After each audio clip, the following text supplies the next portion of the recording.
Hopefully she doesn't see me. It says the little girl will be here in like 5 minutes. When I was little, I always looked up to fairy tale princesses, and I would always pretend to be a princess. I always loved sparkly things like tiaras and dresses and all that stuff. And I always felt like they were good role models for children, at least the ones that are portrayed in the famous fairy tales. I started making my own costumes one day, just kind of for fun. And I began by doing volunteer visits for like women in children's centers and sometimes to children's hospitals. I would do that too. And then all of a sudden I just thought, well, this could be a really cool event to have at a birthday party, because kids always have like princess themed birthday parties, at least little girls do. So then it just kind of took off from there after I did my very first party.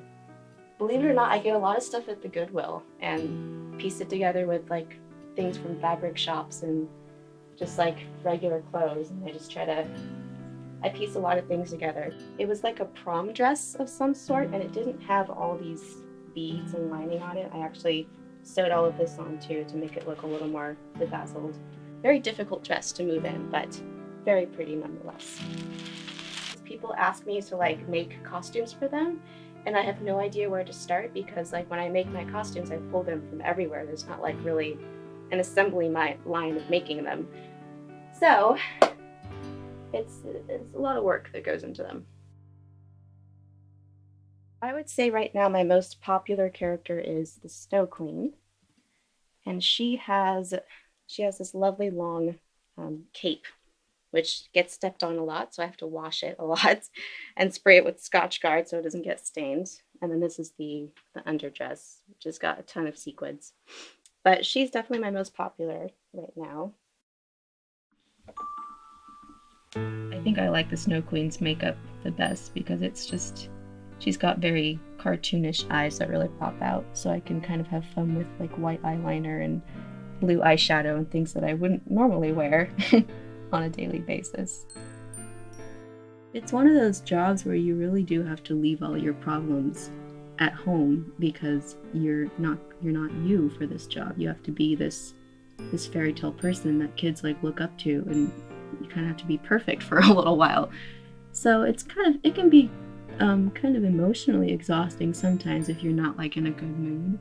But that doesn't usually happen very often. And what will happen is that I'll do a party and I'll be in a better mood afterward, because kids just kind of have a way of doing that for you and brightening up your day. I started doing visits to children's hospitals, and I came across this one little girl. Her mom had called me in to come visit her because she just loved the Snow Queen, and she was battling a really aggressive form of cancer.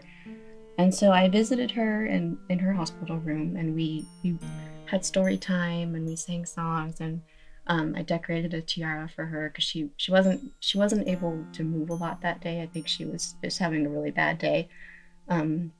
So I did the best I could to, keep her entertained and smiling and all that stuff. And I had so much fun with her, and I left that day, and the mother was, so grateful for me coming. And then I was just so moved by this little girl that I decided to start like a donation fund for her through my business. And so we were able to raise around, I think, $800 to go to the family for either medical needs or groceries or anything that they actually, just needed. And then about a month or two later, after I visited her, they told me that she had passed away and she lost her battle with cancer, and they didn't want to have like a sad funeral for her. They wanted to do something happy, and so they decided to have like a celebration memorial, and they wanted, because she loved the Snow Queen so much, they wanted it to be princess themed. So everyone had to come to her funeral dressed as some kind of princess or fairy tale character, and they wanted me to come as the Snow Queen and kind of say a few words at the burial and to sing her favorite song. So I did that at her funeral, and I think that's the That's the most different event I've ever had to do as a princess. I never thought I would have to do a little girl's funeral, but I mean, you get called to do a lot of different things, and I'm glad that I was able to do that for her. Sounds really rewarding. Did you feel changed by that experience? I did. I feel like I started taking my princess parties a little more seriously. Like before it was like, oh yeah, just, entertain the kids and know it's fun and okay, now it's over. But I think I put a little more heart into it now, because just to see like these kids who are so healthy and, so happy, and then to know that there are other kids who are not healthy and don't really live to see even 7 years old. So I just kind of really cherished all my moments with the kids now.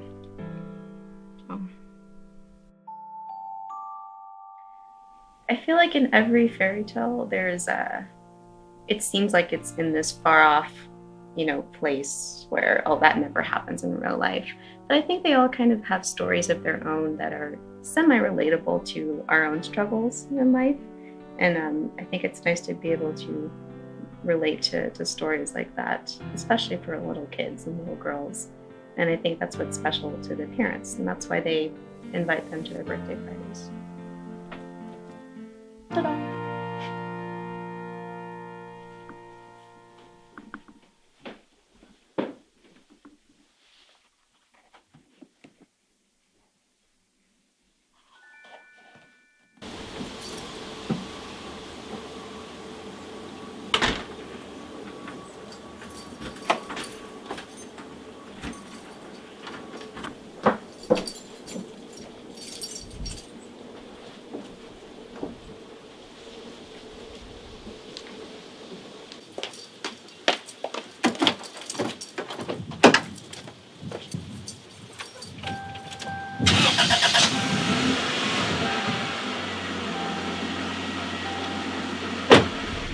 It's always funny when there are kids in like the other car next to me, and they'll see me and they're just waving out the window.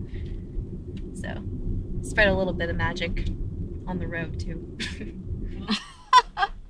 I knocked on the wrong house door one time. I've only done it one time out of all my parties, and it was a little old man, and I'm like, "You didn't order a princess, did you?" He's like, maybe I didn't. Oh, he was so sweet. He pointed me in the right direction and everything.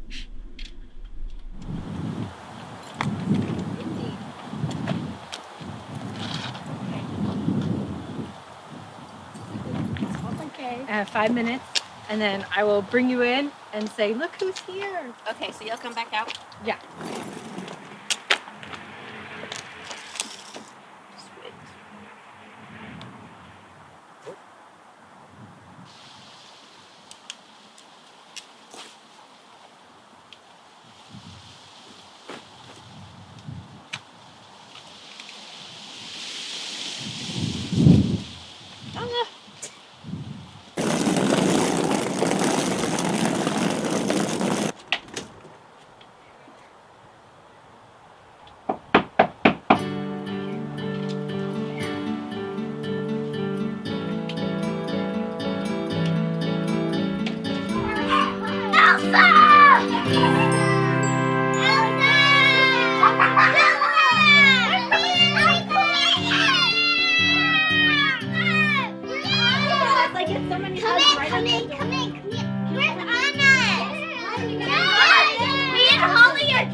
My mom watches this show called Once Upon a Time.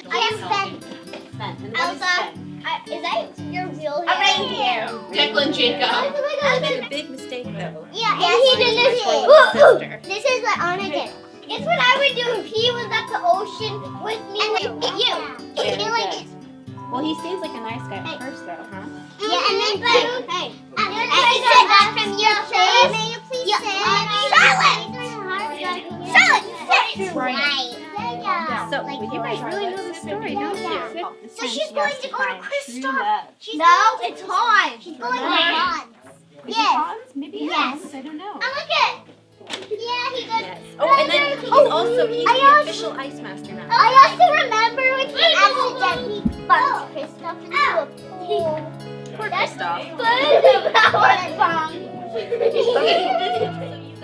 feel like I have a little more respect for myself. Just having started a business on my own and kind of, you know, trying to put together my own costumes and stuff. Like I used to not have like really great self-confidence, kind of had low self-esteem.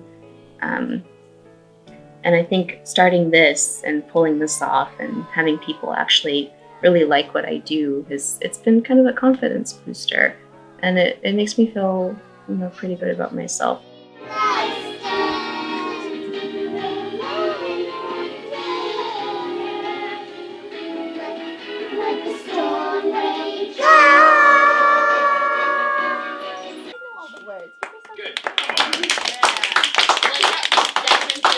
So let's see. Where would this honor be? So I match him with her prince. It could be a prince or it could be. I want to do her. Let me do her. Let me. Sing with yours, please. Dad. Sometimes there are boys.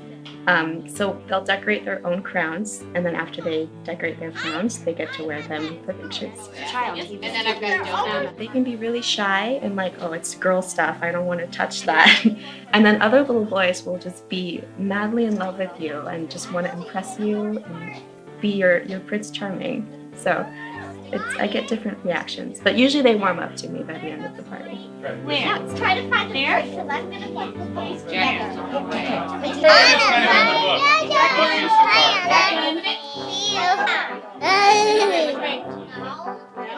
All right, so on the count of 3, 1, 2, 3. Bippity boppity boo. And then close your eyes. Oh, I'm sure she will. I'm watching. Boo bo boopity boo. Bippity boppity boo. Right here. Well, let me get your favorite color from. Purple. Purple. Pink. What color would you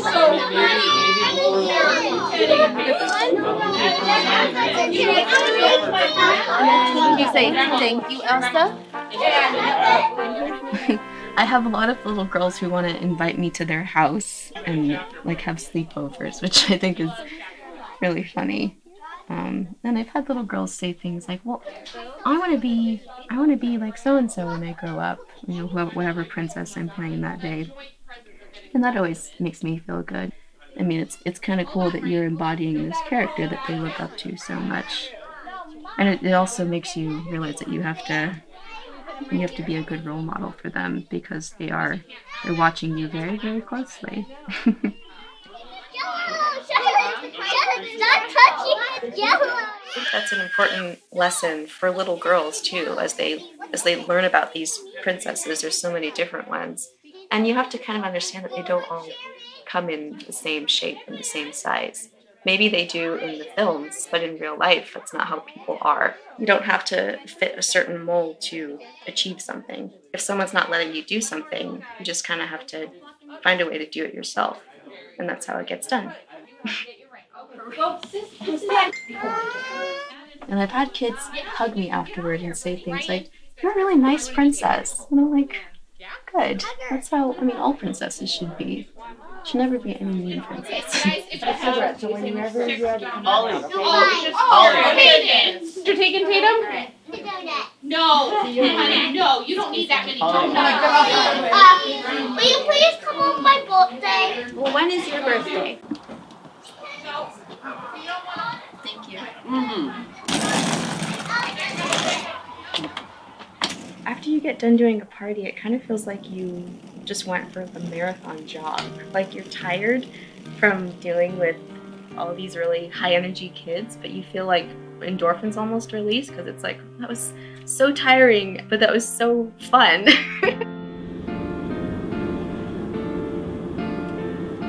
really can't just sit there and like wish on a star. That's only like the first part of it. It's good to have a dream and to be dreamy, but you have to put some hard work behind it, and you have to really you have to have goals, and you have to make plans. Otherwise, the dreams are just always going to stay dreams.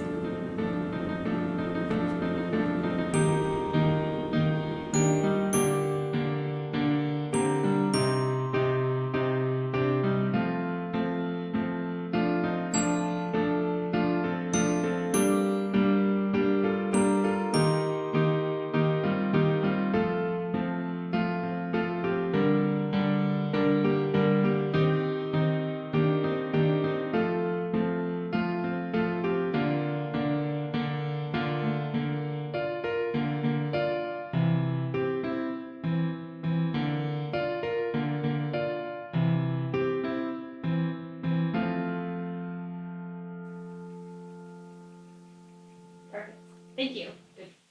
That's exactly what we're, yeah.